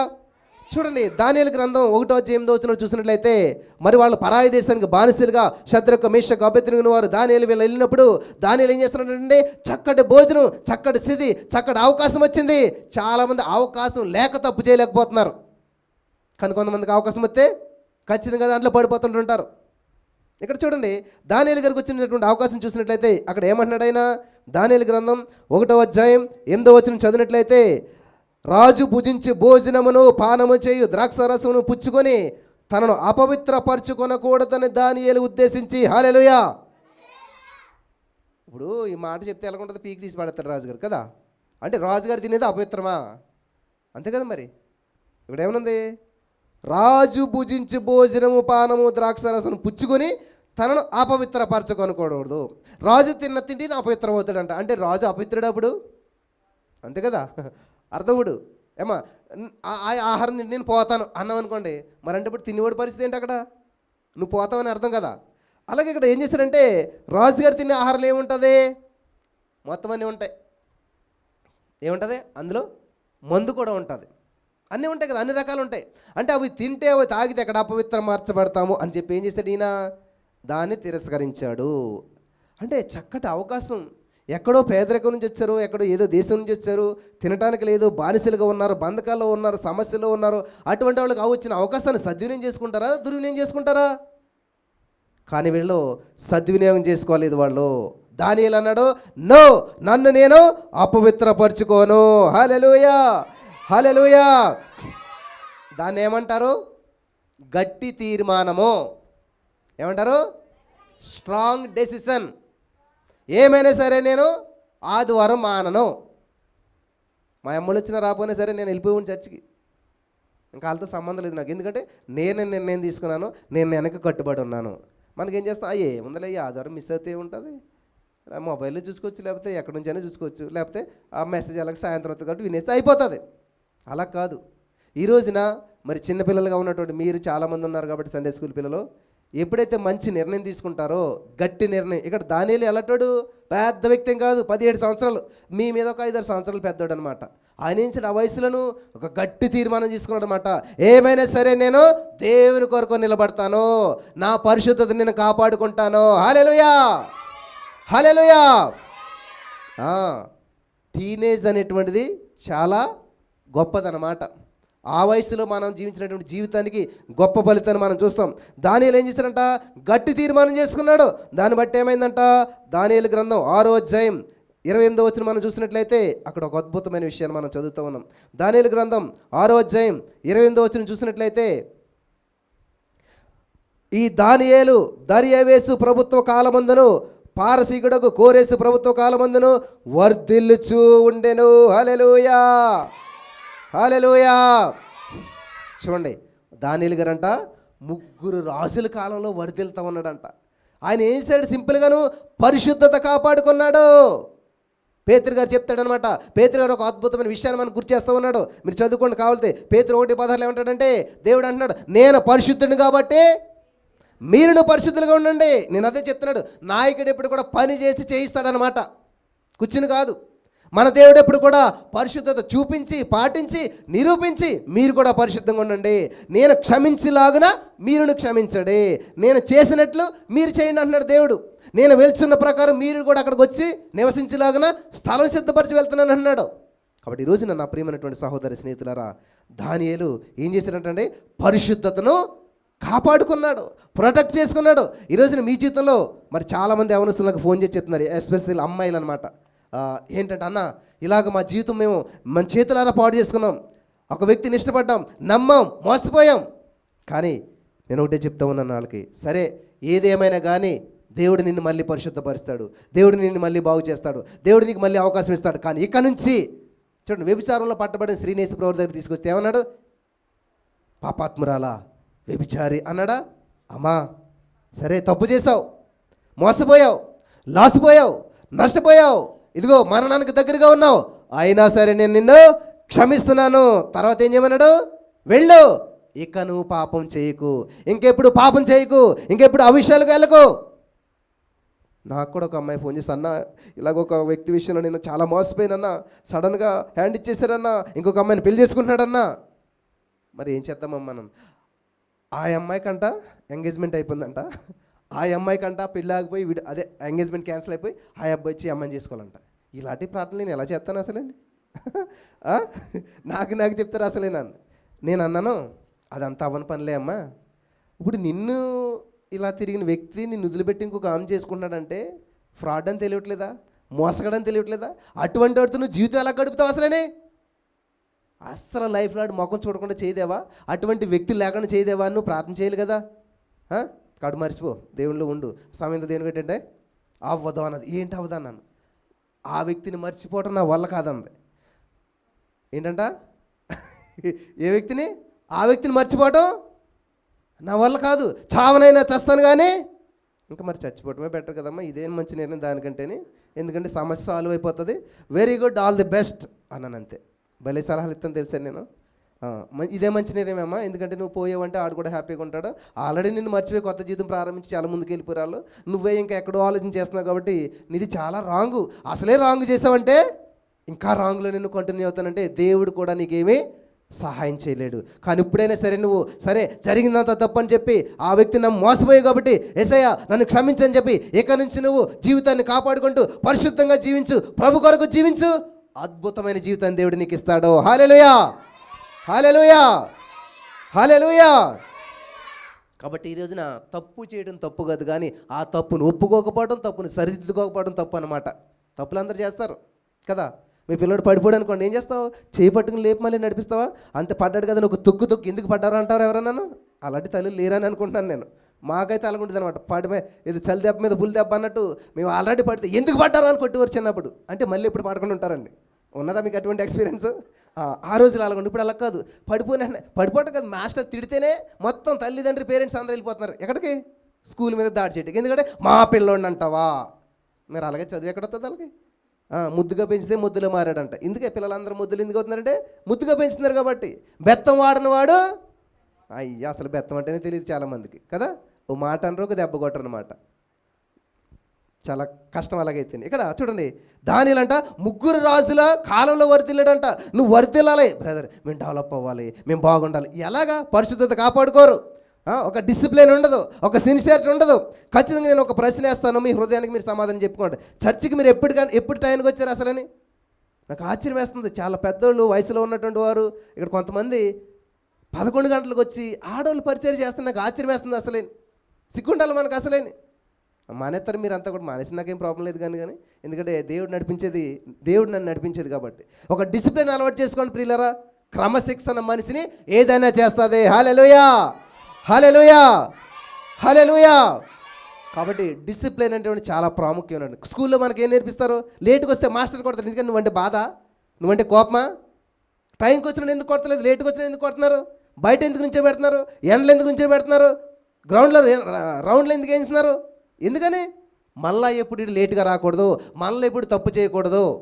మాకైతే మా పిల్లలకి ఇప్పటికి ఇక్కడే స్కూల్ లేటుకి వెళ్తే గేట్ వేస్తారు. వేసేసి మళ్ళీ ఆ డైరీ తీసి సంతకం పెట్టి పేరెంట్స్ ఎంత ఇది బోల్తే అర్థం కూడదు. ఎందుకు ఇది అంతాను? ఓ బాబు బాధ అంతా పడకూడదు, మనం ఎలాగైనా సరే టయానికి పంపించాలి. దేవునికి స్తోత్రం. వాస్తవం తెలుసా, మనిషి అనుకున్నాడంటే ఏదైనా చేయగలుగుతాడు. మీరు రావాలనుకుంటే 11 గంటల కంటే ముందు వచ్చి ఇక్కడ ఉంటారు. కానీ మీరు ఏమనుకుంటారంటే ఏమున్నదిలే 12 అవుతుంది, నెమ్మదిగా పాటలు జరుగుతుంటుంటాయి. కరెక్ట్గా మనం మెసేజ్ టైంకి 1:30 కల్లా 1 కల్లా ఉన్నాను అనుకోపోను, ఒక అరగంట పాటలు ఉంటే సరిపోతుంది. 1 గంట ఉన్నాను అనుకోండి సరిపోతుంది అని నువ్వు మైండ్లో ఫిక్స్ అయ్యావు కాబట్టి అది టైంకి వస్తున్నాను. నువ్వు నిజంగా అనుకో 11 గంటలు నేను ఇక్కడ ఉండాలంటే ఆటోమేటిక్గా నీ మైండ్ పనిచేస్తుంది. ఫర్ ఎగ్జాంపుల్ మీరు రోజు పడుకున్నారు, మీకు రోజు 6 గంటలకి అలవాటు ఉంది. కానీ ఒకరోజు మీరు ఏంటంటే ఒక ఇంటర్వ్యూకి వెళ్ళాలి, ఒక పెళ్ళికి వెళ్ళాలి, ట్రైన్ ఎన్ని గంటలకు ఉంది?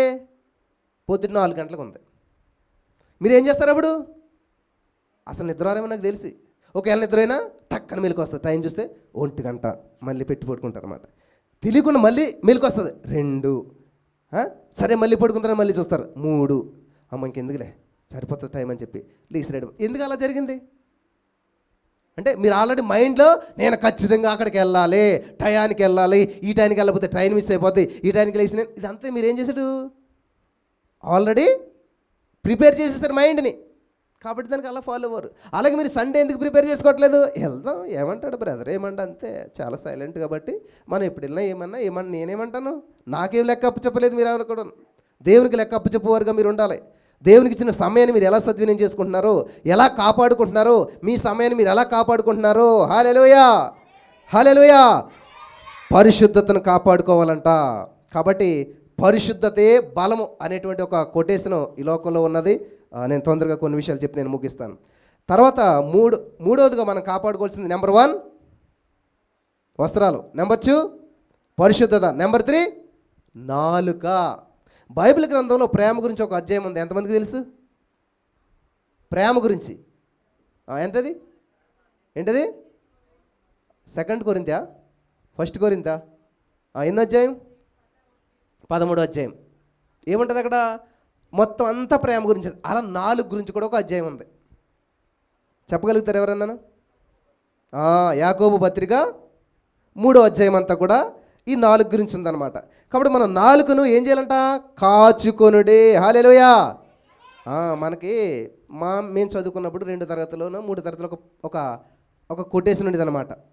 4 గురించి ఒక పాఠం ఉండేది అనమాట. ఈ 4 ఏంటంట?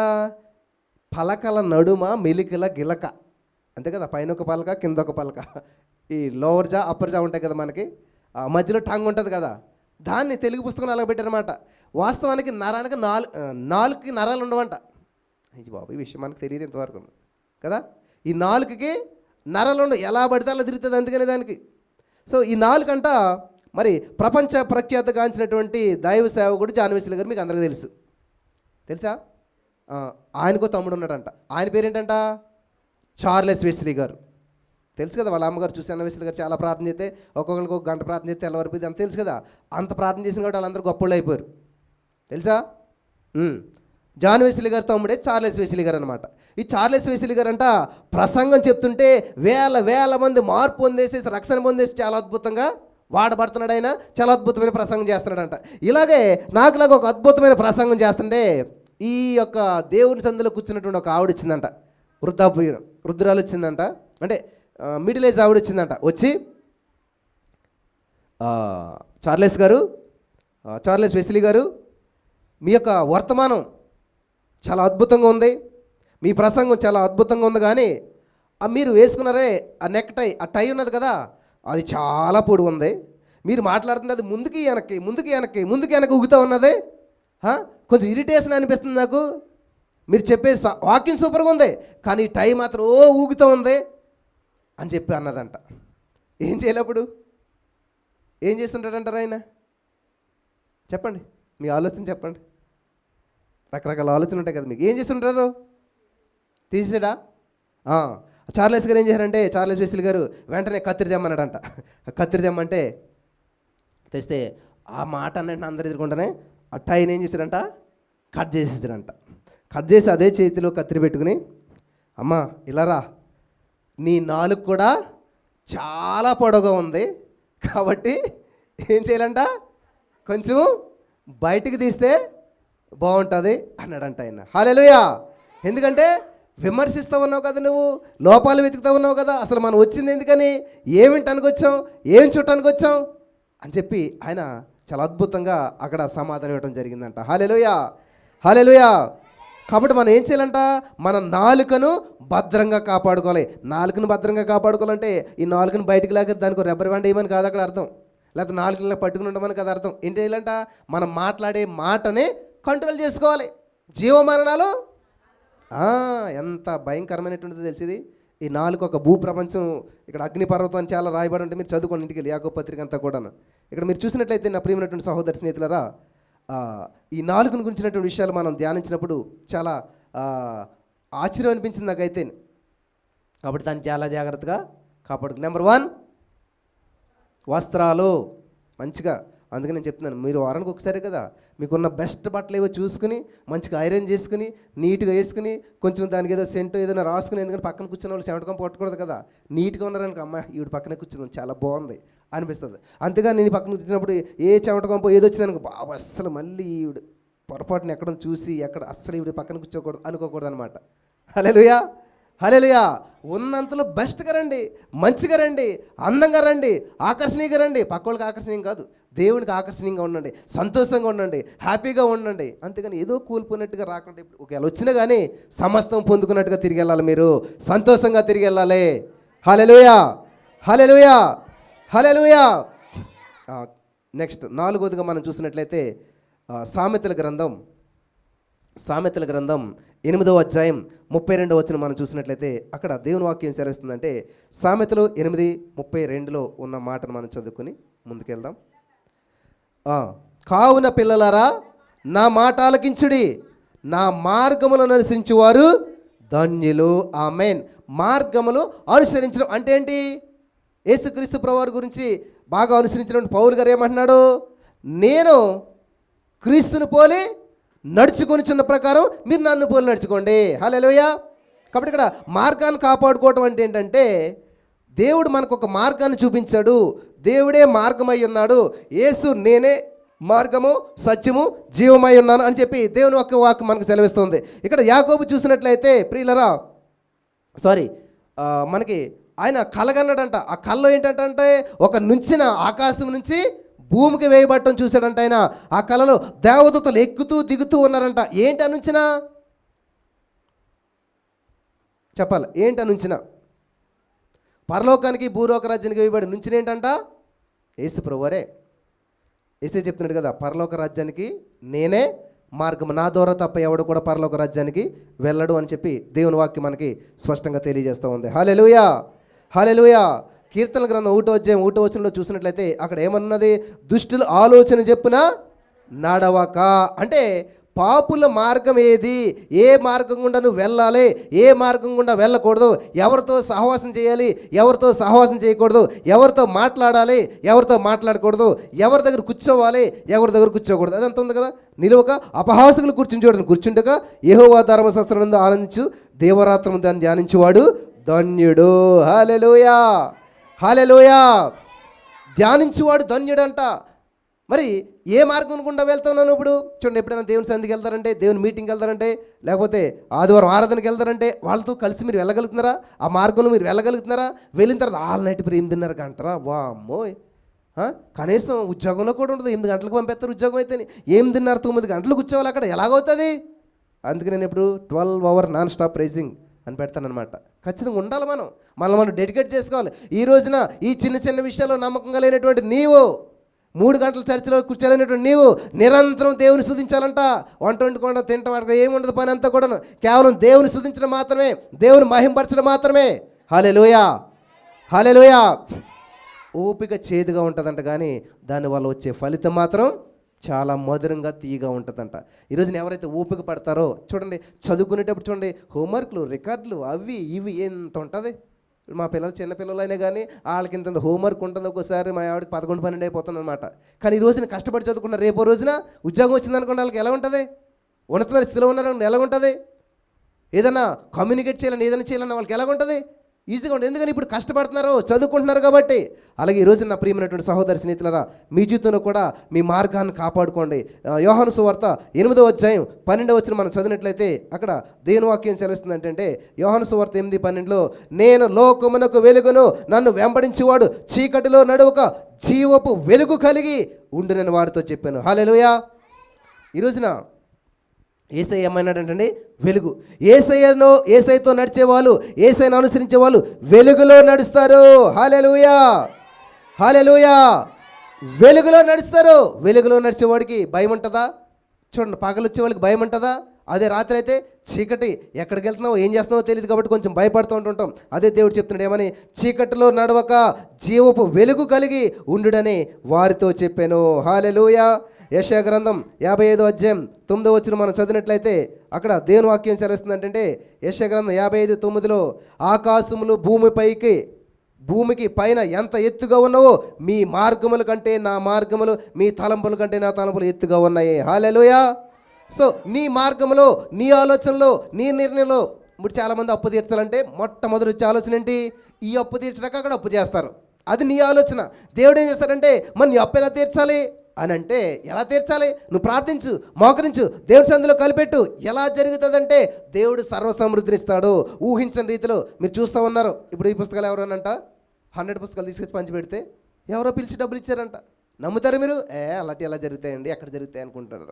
నమ్మువానికి సమస్తము సాధ్యమే. నీ నమ్మక చెప్పినా నమ్మేసింది ఆవిడ. 100 పుస్తకాలు దేవుడితే అప్పు తీర్చేస్తాడని. హల్లెలూయా, హల్లెలూయా.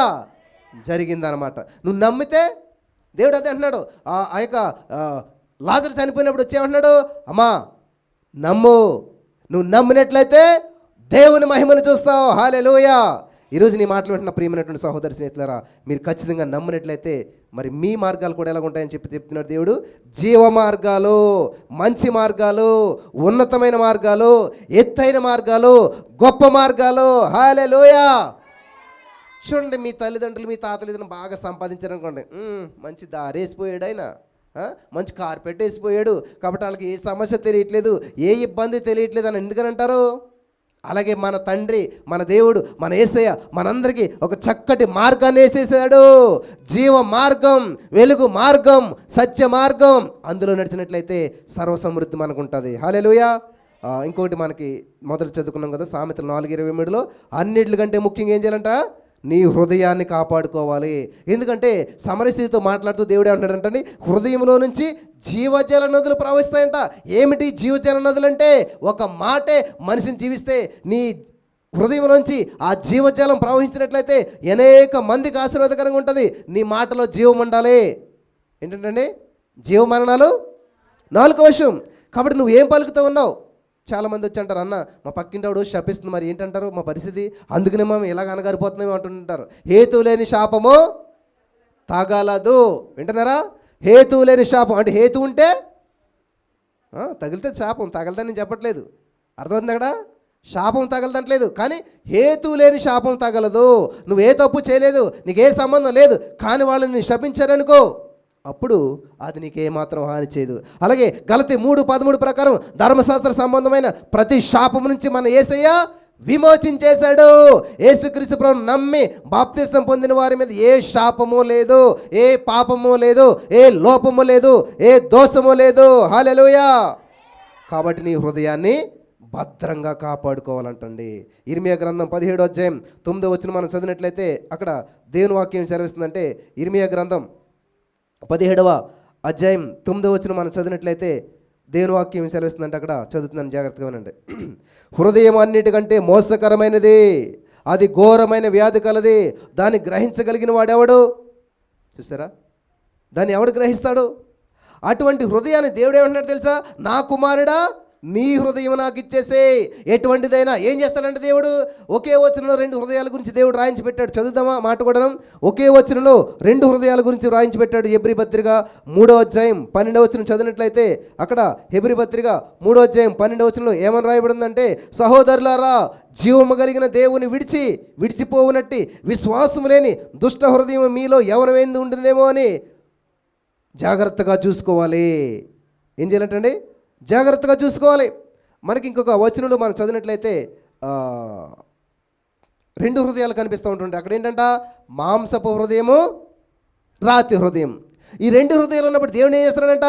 రాతి హృదయాన్ని తీసివేసి మాంసపు హృదయాన్ని పెడతాడంట. హల్లెలూయా.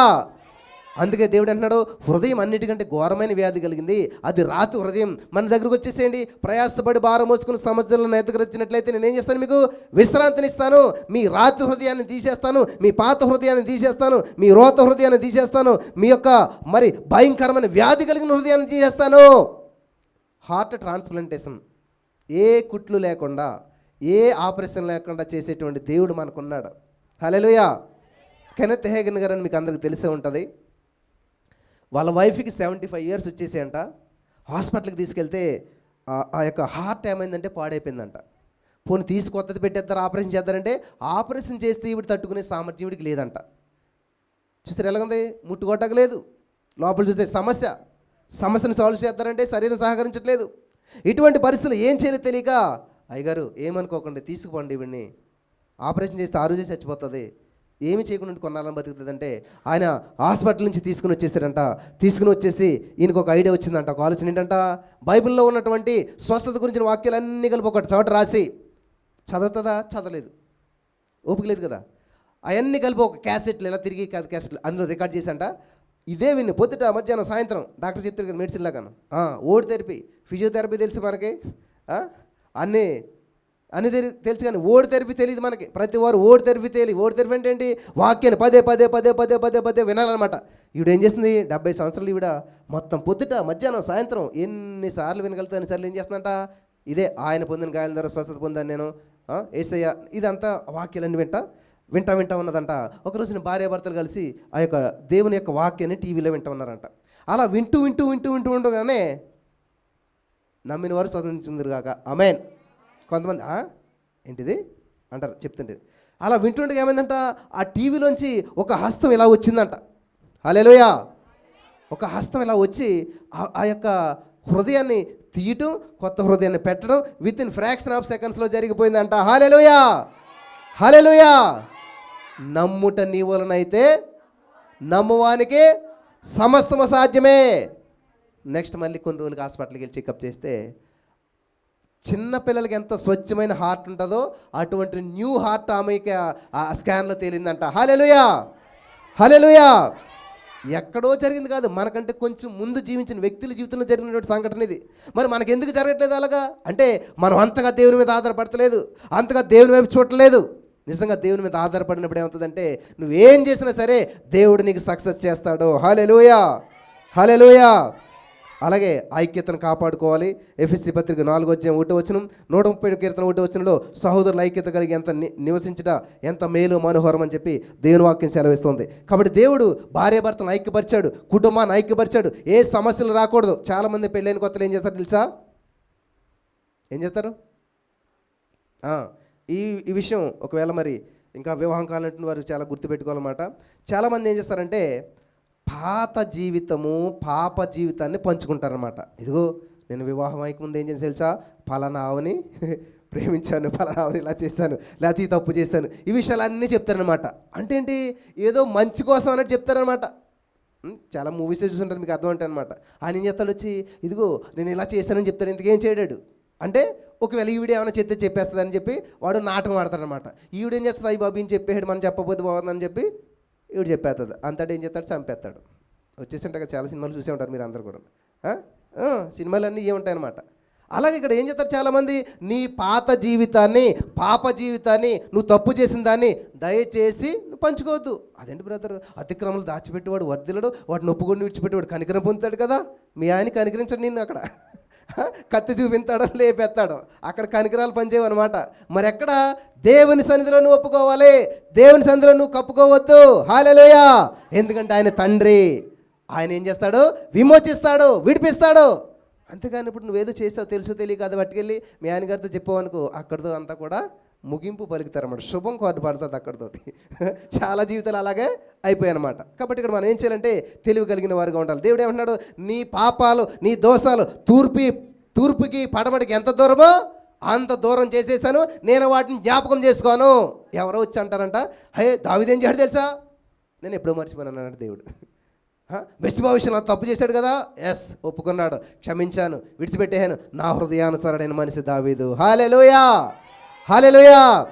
మన దేవుడు ప్రేమించే దేవుడు, క్షమించే దేవుడు, హత్తుకునే దేవుడు. అంతేగాని నువ్వు చేసిన తప్పిదాల్ని పదే పదే గుర్తు చేసుకుని, చాలామంది చాలా బాగా ప్రేమిస్తారు. నన్ను ఎక్కడికోసారి వెళ్ళాను నేను కుటుంబానికి, వెళ్ళిన తర్వాత వాళ్ళు నేనంటే చాలా ఇష్టం అనమాట. వాళ్ళు ఒక స్వీట్ ఇచ్చారు, తింటున్నాను, ఇలా నోట్లో పెట్టుకున్న సంగతి తిన్నాక, మీ అన్నయ్యలు చేసింది మేము మర్చిపోతాం అనుకున్నావా అన్నారు. అయ్యి బాబు, ఏంటంటే ఎంత చేశారు తెలుసా, ఎంత చేశారు. నిజమే, చేసింది వాస్తవమే. కానీ ఎన్ని సంవత్సరాలు అయిపోయింది, చాలా సంవత్సరాలు అయిపోయాక ఏమన్నారు, సరిగ్గా పెట్టారు తింటూ ఉంటుంటే ఎలా ఉంటుంది ఇంకా అంత. ఇలా చాలామంది మనలో ఏం చేస్తారు, ప్రేమించినట్టుగానే ప్రేమిస్తారు, కానీ నువ్వు చేసింది నా నల్ల గుండెల్లో మెరుగుతుందంట. ఎక్కడంట, ఎక్కడో మూలనది దాసుకుని అలా పట్టుకుని ఉన్నారన్నమాట. ఎవరైనా దావీదు తప్పు చేశాడు కదా బెత్షెబా విషయంలోను. ఆ బెత్షెబాకు తాత ఉన్నాడు, ఆయన పేరేంటి, ఏం పేరమ్మా, అహీతోపెలు. ఏం చేస్తాడు అనుకుంటున్నారు, కక్ష పెట్టుకుని ఏం చేస్తాడు తెలుసా, ఎలాగైనా సరే దావీదుని లేపాలనుకుంటాడు, కానీ అవకాశం లేదు. ఆ దావీదు దగ్గరే మంచిగా పని చేసుకుంటూ ఉంటాడు. ఒకనొక రోజున ఏమైందంట, దావీదుకి వ్యతిరేకంగా కొడుకులు వేశాడు. ఎవరు, అబ్షాలోం. అంతే, దావీదుని తరిమేశాడు అనమాట. దావీదు తరిమేటాక ఏమన్నా తక్కువడే దావీదు, తండ్రి ప్రేమ, కొడుకు కాబట్టి సరేలే నా కొడుకే కదని దూరంగా వెళ్ళిపోయాడు అనమాట. అప్పుడు ఏం చేస్తున్నాడు ఈ అహీతోపెలు, ఒక ఆలోచన చెప్పాడంట, ఎలాగైనా సరే ఈ దావీదు లేపేయాలి, ఈ టైంలో ఇక్కడ ఉంటాడు, ఇలా చేస్తాడని చెప్పి ఒక ఆలోచన చెప్పాడంట. ఎప్పుడైతే ఆలోచన చెప్పాడో అలాగా చేద్దారనుకున్నారు, కానీ ఆ ఆలోచన జరగలేదంట. ఎప్పుడైతే ఆలోచన జరగలేదో ఈయన ఇంటికి వెళ్ళి ఏం చేయడంట, ఊరేసుకు చచ్చిపోయాడంట. అహీతోపెలు యొక్క ఆలోచన నెరవేరనందున ఉరిపోసుకుని చచ్చిపోయాడు. చూసారా ఎలా ఉంటారు మనుషులు. ఇలాగా వచ్చేసాడు. ఆ దావీదుకి భార్య ఎవరో బెత్షెబాకు భర్త అయిపోయాడు, సొలొమోను పుట్టాడు. ఇంత జరిగిపోతున్నా కానీ ఈ అహీతోపెలు నల్లగుండెల్లో ఎక్కడ ఏముందంట, ఆ రోజు నువ్వు ఏం చేసావు నా మనవరాల విషయంలో, నువ్వు ఇలా చేసావా అని బాధ లోపలికి ఉండిపోయి ఏదో రోజున దాన్ని కక్ష తీర్చుకోవాలనుకున్నాడు. కాబట్టి ఈ రోజున దేవుడు క్షమించిన మనుషులు క్షమించరు కొంతమంది. ఏంటంటే ఏదో సామెత ఉంటుంది కదా, దేవుడు వరం ఇచ్చినా కానంట పాస్టర్ గారు కరుణించలేదంట. అంటే దేవుడు దీవించడానికి సిద్ధమయ్యాడు, కానీ పాస్టర్ గారు వద్దు ఒప్పుకోవట్లేదు అసలండి. దేవుడి దగ్గర నుంచి సిద్ధమే. ఇల్లు చాలామంది చాలా ఆశీర్వాదాలకు కోల్పోతుంది. కాబట్టి ఐక్యత కలిగి ఉండాలి, భార్యాభర్తల మధ్య ఐక్యత కలిగి ఉండాలి. సైతాన్ గారు చాలా సమస్యలు పెడతా ఉంటుంటాడు, వాటిని జయించాలి. చివరిగా ఒకటి చెప్పి నేను ముగిస్తాను, ఇంకొక రెండు ఉన్నాయి. ప్రధానత్వాన్ని కాపాడుకోవాలి. హల్లెలూయా. సైతాన్ గారికి దేవుడు చక్కటి అవకాశం ఇచ్చాడు, అక్కడ స్థానం ఇచ్చాడు. ఆ స్థానంలో అది ఉంటేనే మేలు. చూడండి, మీరు భోజనం చేస్తున్నప్పుడు భోజనంలో పొరపాటున ఇంటికి వచ్చింది అనుకోండి, ఎంత రాద్దాంతం ఇంకా ఏమా ఆ కర్రీలో కొంచెం వెంట్రుక వచ్చింది అనుకోండి, ఎంత గొడవ చేస్తారు. ఎందుకని చెప్పాలి. వెంట్రుక తన స్థానం కోల్పోయింది. వెంట్రుక ఎక్కడ ఉండాలి? తల్లో ఉండాలి. ఆ తల్లో ఉన్నంతసేపు దానికి విలువ. పొరపాటుని రాలిందనుకో ఎంత అసహించుకుంటారు కదా. ఎక్కడన్నా వెంట్రుక కనబడ్డది వెంటనే దాన్ని ఏం చేస్తారు కదా, వెంటనే తీసి ఇలా చూపించి ఇదిగో అని చెప్పి, హోటల్స్లో అట్లయితే ఇంకా దానికి యూట్యూబ్లో పెట్టి అయి పెట్టి ఇదిగో వెంట్రుక వచ్చింది. అదే వెంట్రుక తల్లో ఉంటే అబ్బా ఎంత బాగుందని చెప్పి దాన్ని ఏం చేస్తాం, మంచిగా నూనె రాస్తాం, అది రాస్తాం, కలర్ వేస్తాం, చాలా దానికి మెరుగులు పెడతాం. అదే వెంట్రుక పొరపాటున స్థానం కోల్పోయింది అనుకోండి, ఇంకెక్కడికి వెళ్ళిపోతుంది? డస్ట్బిన్లోకి. మనిషి జీవితం కూడా అంతే. దేవుడు నీకు ఒక స్థానాన్ని ఇచ్చాడు, ఆ స్థానాన్ని కాపాడుకోవాలి. ఆ స్థానం ఎప్పుడైతే కోల్పోయావో తలలో ఉన్న వెంట్రుక ఊడిపోయినట్టు అనమాట. దాని స్థానం కోల్పోయాక దానికి ఎలాగైతే విలువ ఉండదో మనకు కూడా విలువ ఉండదు. చివరగా 8వదిగా విశ్వాసాన్ని కాపాడుకోవాలి. హల్లెలూయా, హల్లెలూయా. తిమోతి గారికి పౌలు గారు చెప్తున్నారు అనమాట, ఎవరి మీద చేతులైతే హస్త నిక్షేపణ చేయకు, చాలా జాగ్రత్తగా చూసుకో, విశ్వాసాన్ని కాపాడుకో. హల్లెలూయా. యూదా 1:3 చెప్తున్నాడు అనమాట, బోధ విషయంలో జాగ్రత్తగా ఉండు. బోధ అంటే విశ్వాసాన్ని కాపాడుకోవటం అని అంటాడు. కాబట్టి ఇక్కడ ఎవరైతే నమ్మకంగా ఉంటారో, చివరి వరకు నమ్మకంగా ఉంటారో, అంతవరకు సహించిన వాడే జీవ కిరీటం పొందుకుంటారు. అంటే సహించడం ఏంటి? విశ్వాసాన్ని కాపాడుకోవాలి. ఈ యొక్క 8 విషయాలు ఒకసారి చెప్పి నేను మరి ముగించాలని చెప్పి ఆశపడుతున్నాను. నెంబర్ 1 ఏంటంటే వస్త్రాలు. నెంబర్ 2 పరిశుద్ధత. నెంబర్ 3 ఏంటది? నాలుక. నెంబర్ 4 మార్గాలు కాపాడుకోవాలి. నెంబర్ 5 హృదయాన్ని కాపాడుకోవాలి. నెంబర్ 6 ఐక్యతను కాపాడుకోవాలి. నెంబర్ 7 ప్రాధాన్యతను, అంటే నీకు ఇచ్చినటువంటి స్థానాన్ని కాపాడుకోవాలి. నెంబర్ 8 విశ్వాసము. హల్లెలూయా. నేను ఒకసారి ఒక ఫ్లోలో ఒక మెసేజ్ చెప్తూ, యోబు సమస్తము కోల్పోయాడు కానీ, యోబు పెంట మీదకి వచ్చాడు కానీ యోబు విశ్వాసాన్ని కోల్పోలేదు. యోబు పెంట మీద ఉన్న కాడ యోబు యొక్క విశ్వాసం మాత్రం సింహాసనం మీద ఉంది అని చెప్పని మాట. చిన్న మాట, అది సాట్లో పెట్టి ఎలా పెట్టాము. అసలు ఒక్క మాట అంట ఎంతమందిని ప్రభావితం చేసిందంటే నిజమే కదా. యోబు పెంట మీదకి వెళ్ళాడు కానీ యోబు విశ్వాసం మాత్రం సింహాసనం మీద ఉంది. హల్లెలూయా. అందుకనే విశ్వాసం అందంట, నేను దిగను, నేను రాను పెంట మీదకి అన్నదంట. నువ్వే రా కావాలి ఇక్కడికంటే మళ్ళీ తిరిగి ఏం చేశాడు యోబు గారు? మళ్ళీ యోబు వెళ్ళి సింహాసనం ఎక్కాడు. హల్లెలూయా, హల్లెలూయా. విశ్వాసం ఎప్పుడు సింహాసనం మీద ఉంటుంది, దిగదో. నువ్వు దాన్ని అక్కడే ఉంచినట్లయితే మళ్ళీ నిన్ను అక్కడికి చేరుస్తుంది. ఆమేన్. కాబట్టి నువ్వు సమస్తం కోల్పోయినా పర్లేదు కానీ విశ్వాసాన్ని కోల్పోవద్దు, నమ్మకాన్ని కోల్పోవద్దు, ఆశను కోల్పోవద్దు. ఆమేన్. ఈ మాటల ద్వారా పరిశుద్ధాత్మ దేవుడు మిమ్మల్ని అందరినీ భద్రపరిచి ఈ యొక్క 8 విషయాల్లో మీరు కాపాడుకుంటూ క్షేమం కలిగి ఆరోగ్యంగా ఆనందంగా సంతోషంగా జీవించడానికి సహాయం చేసి నడిపించి బలపరచును గాక. ఆమేన్. స్తోత్రం దేవా, విత్తబడిన అద్భుతమైన వాక్యం మా జీవితంలో నాటినందుకు నీకు వందనం చెల్లిస్తూ యేసు నామములో ప్రార్థించి నమ్మి పొందుకుని నమ్మ పరమ తండ్రి. ఆమేన్. మరి సమయంలో ఎవరైనా సాక్ష్యం చెప్పి